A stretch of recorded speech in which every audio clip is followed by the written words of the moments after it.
चलिए दोस्तों, आज हम लोग अपनी चर्चा करेंगे इन 3 टॉपिक पे। पहला टॉपिक रहेगा हम लोग का गुणसूत्र क्या है, मनुष्यों की कोशिकाओं में इनकी संख्या कितनी होती है। दूसरा टॉपिक रहेगा डीएनए और तीसरा टॉपिक रहेगा जीन। तो इन तीनों टॉपिक में कुछ आगे डिस्कस करने से पहले चलिए एक छोटा सा वीडियो क्लिप देखते हैं। इस वीडियो क्लिप में आपको हमारी कोशिकाएं किस तरह से हमारे शरीर में व्यवस्थित है उसको दिखाया गया है। तो चलिए इस छोटा सा वीडियो क्लिप को पहले देख लेते हैं।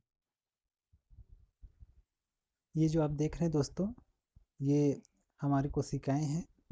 हमारी कोशिकाएं इसी तरह आपस में एक दूसरे से जुड़े होते हैं।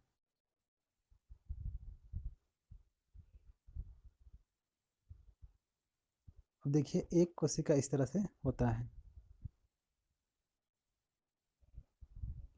और कोशिका का वो पिंक वाला जो भाग है वो हम लोग का कोशिका केंद्र कहलाता है। जब वीडियो क्लिप आप देखें तो उस वीडियो क्लिप में एक पिंक वाला भाग रहा होगा बीच में, उसी को हम लोग कहते हैं केंद्रक। और ये तीनों टॉपिक जो अभी हम लोगों ने देखा, गुणसूत्र, डीएनए और जीन, उसको जानने के लिए हम लोग को कोशिका का केंद्रक को समझना बहुत ही ज़रूरी है। तो सपोज कीजिए कि हम वही कोशिका को बनाएं और उसका केंद्रक इस तरह से हम दे दिए, तो केंद्रक में भी एक तरह का द्रव भरा हुआ रहता है जिसको कहते हैं हम लोग केंद्रक द्रव। जब कोशिका विभाजन होने की स्थिति की ओर पहुंचने लगती है तो इस केंद्रक का जो द्रव है उस पर इस तरह का धागे की जैसी संरचना दिखने लगती है। और इस धागे जैसी जो संरचना है, इसी धागे जैसी संरचना को हम लोग कहते हैं गुणसूत्र। अगर हम इस धागे जैसी संरचना को लंबा कर दें तो इस तरह से लंबा हो जाएगा, और लंबा करने से ये लगभग हम लोग का 2 मीटर होती है। तो ये एक सोचने का भी विषय है कि कोशिका जो हम लोग को दिखता दिखता भी नहीं है, उसके अंदर केंद्रक है और केंद्रक के अंदर भी एक धागा जैसी संरचना विकसित हो रही है, वो 2 मीटर लंबा का है। तो सोच सकते हैं अगर उसको फीट में देखा जाए तो 1 फीट में 3 मीटर, सॉरी, 1 मीटर में 3 फीट होती है। तो इस हिसाब से देखा जाए तो 2 मीटर में 6 फीट, कहने का मीनिंग एक आदमी का लंबाई से भी ज़्यादा लंबा यहाँ पर गुणसूत्र हम लोग को देखने के लिए मिल जाता है। और ये बहुत ही सॉफ्ट रहती है और आपस में बहुत ज़्यादा घूम सकती है।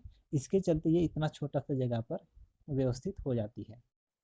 अब अगर हम इस धागे जैसी संरचना को जूम करें, बड़ा करें, तो इस धागे जैसी संरचना पर हम लोग को कहीं कहीं पर इस तरह से संरचना दिखेगा, और इसी संरचना को कहते हैं हम लोग डीएनए। तो अभी तक हम लोगों ने देखा कि गुणसूत्र क्या है। तो कोशिका विभाजन होने के समय पर केंद्र में एक धागे जैसी संरचना विकसित होती है। इसी धागे जैसी संरचना को हम लोग कहते हैं गुणसूत्र।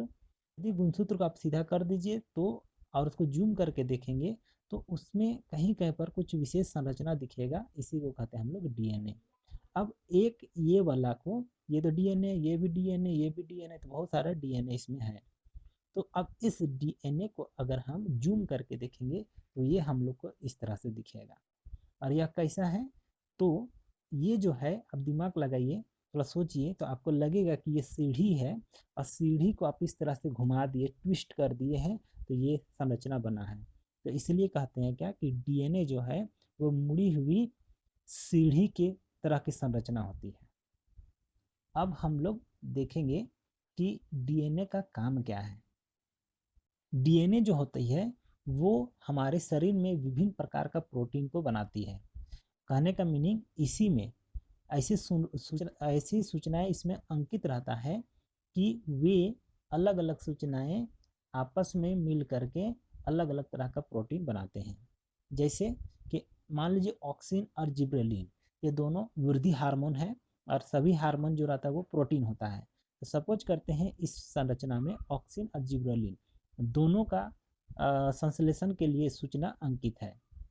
तो इसका कुछ भाग होगा जहाँ पर ऑक्सिन बनाने का सूचना अंकित होगा, और कुछ भाग होगा जहाँ पर जिबरेलिन बनाने का सूचना अंकित होगा। तो अब इस पे आते हैं। तो डीएनए का वह भाग जिसमें कोई विशेष प्रोटीन को बनाने के लिए सूचना अंकित रहती है उसी को कहते हैं हम लोग जीन। जैसे एक डीएनए में बहुत सारा प्रोटीन को बनाने वाली सूचनाएं अंकित रहती है, मतलब कुटपद रहती है, इसी में कोडेड रहती है। तो सपोज कर लेते हैं कि ये इतना सा भाग पर ऑक्सिन हार्मोन बनाता है और इतना से भाग पर जिब्रेलिन हार्मोन बनाता है। तो ये वाला जो भाग होगा वो जिब्रेलिन का जीन कहलाएगा और ये वाला जो भाग होगा वो ऑक्सिन का जीन कहलाएगा। तो इसीलिए हम लोग कहते हैं कि डीएनए का वह विशेष भाग जहाँ पर कोई विशेष प्रोटीन को बनाने वाली सूचना अंकित होती है या तो सूचना कुटपद होती है, उसी को हम लोग जीन कहते हैं। और जीनों की संख्या हम लोग का गुणसूत्र में लगभग 30,000 से 40,000 होती है। अब मेरे अंदाज से आप लोग समझ गए होंगे कि गुणसूत्र क्या चीज़ है, डीएनए क्या चीज़ है और जीन क्या चीज़ है, वो आप लोग को समझ में आ गया होगा। अब थोड़ा सा गुणसूत्र के बारे में और जानकारी हम लोग प्राप्त कर लेते हैं। जैसे ये जो गुणसूत्र है वो जब व्यवस्थित होने लगती है, मतलब कोशिका विभाजित होने लगती है, तो इस तरह से घूमने लगती है, मतलब आपस में घूम घूम के इस तरह का संरचना विकसित करती है। तो इसको भी हम लोग गुणसूत्र ही कह सकते हैं, क्योंकि यही वाला केवल इस तरह से व्यवस्थित हुआ है। कहने का मीनिंग ये व्यवस्थित केवल हुआ है, नहीं तो ये यही चीज़ है, यही वाला है, लेकिन ये केवल हम लोग का व्यवस्थित हुआ है। तो ये भी गुणसूत्र है। अब ऐसा ऐसा मनुष्य का हर एक कोशिका में 46 गो बनता है। तो 46 गो है तो टोटल 46 तो 23 जोड़ा बन रहा है। तो इस तरह से ये 23 जोड़ा आपको बनेगा, जो कि अगर हम लोग किताब में देखेंगे तो लगभग देखिए इस तरह का संरचना हम लोग को दिखाई देगा। और डीएनए का संरचना भी आपको दिखा देते हैं कि अगर आप बुक में देखिएगा तो डीएनए की संरचना जो रहेगा वो आपको इस तरह से दिखाई देगा। चलिए फिर वापस आते हैं अपना टॉपिक पे। तो जब ये इस तरह से जोड़ा रहेगा तो टोटल 23 जोड़ा बनेगा। तो 23 जोड़ा को अगर इस तरह से आप फिगर के रूप में बनाएंगे तो इस तरह से बनेगा। तो लड़कियों की कोशिकाओं में गुणसूत्र और लड़कों की कोशिकाओं में जो गुणसूत्र होती है वो थोड़ा सा उनमें डिफरेंस मिलती है। 22 को जो गुणसूत्र रहती है, देखिए यहाँ से इसको भी गुण इसी तरह का आकृति समझिए। 1 2 3 4 5 6 7 8 9 10 11 12 13 14 15 16 17 18 19 20 21 22, यहाँ तक ये लड़का और लड़की दोनों का कोशिका में सेम मिलेगा, ठीक है। लेकिन अगर ये वाला 23वां जोड़ा को बात करें, जिसको हम लोग लिंग गुणसूत्र कहते हैं, वो लड़कियों में इन्हीं की जैसा समान रहेगा, एक्स एक्स गुणसूत्र रहेगा, लेकिन लड़का में ये एक्स वाई, कहने के एक बड़ा और एक छोटा गुणसूत्र मिल करके एक लिंग गुणसूत्र बनाती है। तो उम्मीद करते हैं दोस्तों आप लोग को गुणसूत्र, डीएनए और जीन क्या है ये पूरी तरह से समझ में आ गया होगा। इसकी संरचना कैसी होती है ये भी आपको समझ में आ गया होगा। तो चलिए अब हम लोग देखते हैं कि इसका डिफिनेशन या परिभाषा किस तरह से लिखते हैं। तो अब हम लोग इनका परिभाषा देखते हैं। तो गुणसूत्र या तो क्रोमोसोम, इसका परिभाषा है कोशिका विभाजन के समय कोशिका के केंद्र में धागे जैसी संरचना प्रकट होती है, इसे ही गुणसूत्र कहा जाता है। अलग अलग जीवों में अलग अलग जीवों के कोशिकाओं में गुणसूत्रों की संख्या अलग अलग होती है। जैसे कि ऊपर में बताएं दोस्तों कि जब कोशिका विभाजन होने लगती है तो इस तरह से धागे जैसी संरचना विकसित होती है। तो इसी धागे जैसी संरचना को हम लोग कहते हैं गुणसूत्र। यहाँ पर भी वही लिखा हुआ है कि कोशिका विभाजन के समय कोशिका के केंद्रक में धागे जैसी संरचना प्रकट होती है, इसे ही गुणसूत्र कहा जाता है। अब एक चीज और रोचक वाला बात इधर लिखा हुआ है क्या, कि अलग अलग जीवों के कोशिकाओं में गुणसूत्रों की संख्या अलग अलग होती है।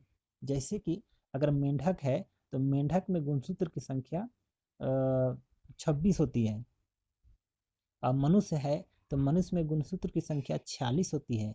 और कुत्ता है तो कुत्ता में गुणसूत्र की संख्या 78 होती है। अब देखते हैं DNA deoxy ribo nucleic acid, इसका फुल फॉर्म है। तो इसको कैसे लिखेंगे, तो जैसे कि मैंने यहाँ बताया था कि ये जो गुणसूत्र है इसको सीधा कर दीजिएगा तो इसमें एक विशेष संरचना आपको देखने के लिए मिलेगा। यह संरचना को जूम कीजिएगा तो इस तरह दिखेगा, जो कि लगेगा कि सीढ़ी इस तरह से ट्विस्ट करके बना हुआ, ट्विस्ट कर दिया गया है, ऐसा लगेगा। तो इसीलिए यहाँ पर लिखा हुआ है गुणसूत्रों के बीच बीच में मुड़ी हुई सीढ़ी की तरह संरचना होती है जिसे हम डीएनए कहते हैं।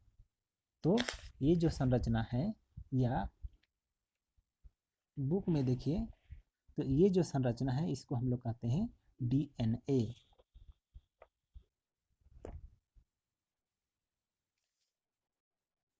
अब आगे देखते हैं डीएनए क्या काम करता है। तो डीएनए अनुवांशिक पदार्थ है, मतलब कहने का मतलब है कि हम लोग का मम्मी पापा का जो गुण है वो डीएनए के द्वारा हम लोग में आया।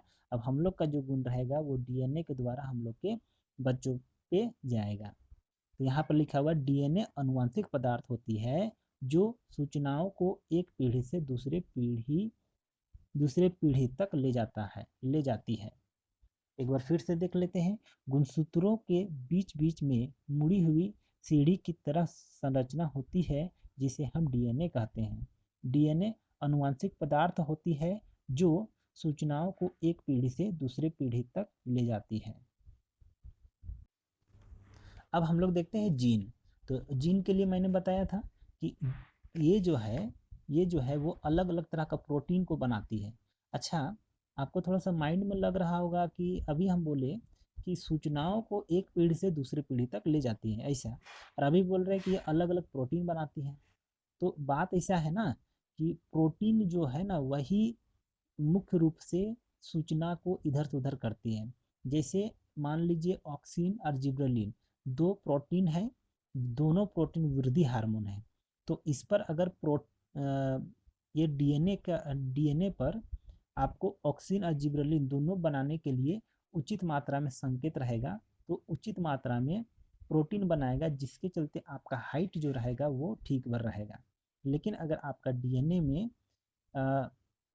उचित मात्रा में ऑक्सिन और जिब्रेलिन बनाने वाली सूचना नहीं है, तो ऐसा स्थिति में आपका शरीर में ऑक्सिन और जिब्रेलिन कम बनेगा और आपका हाइट कम हो जाएगा। तो इसलिए ये ही कहिए तो पूरी तरह से नियंत्रित करता है हम लोग में जो मम्मी पापा का लक्षण जो आ रहा है उस लक्षण को। तो चलिए उसको छोड़ देते हैं। आप थोड़ा जीन का डिफिनेशन पे देखते हैं कि डीएनए का वह भाग जो किसी विशेष प्रोटीन का संश्लेषण करती है। संश्लेषण मतलब जानते होंगे, बनाती है ना। तो फिर से पढ़ लेते हैं। डीएनए का वह भाग जो किसी विशेष प्रोटीन का करता है जीन कहलाती है। गुणसूत्रों में जीनों की कुल संख्या लगभग 30,000 से 40,000 होती है। जैसे कि अभी मैंने बताया था कि नहीं, गुणसूत्र में 30,000 से 40,000 जीन होती है। अब देखिए आगे, प्रोटीन हमारे शरीर की बहुत सारी क्रियाओं को नियंत्रित करती है। जैसे कि वृद्धि हार्मोन नामक प्रोटीन हमारे वृद्धि को नियंत्रित करती है। तो जीन डीएनए का वह विशेष भाग होती है जहाँ पर विशेष तरह का प्रोटीन को बनाने वाली सूचनाएं अंकित होती है। अब आपको समझ में आ गया होगा ये तीनों टॉपिक क्या क्या। तो पहला गुणसूत्र, तो गुणसूत्र वही धागे जैसी वाली संरचना है, और ये डीएनए इस तरह का संरचना है, ये देखिए इस तरह वाला संरचना है, और जीन जो रहता है वो डीएनए का ही भाग होता है।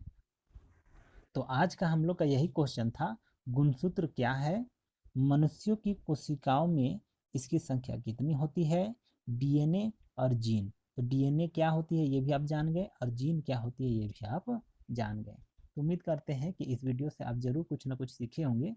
अगर ये वीडियो आपको अच्छी लगी हो तो लाइक कर दीजिएगा और चैनल को सब्सक्राइब कर लीजिएगा।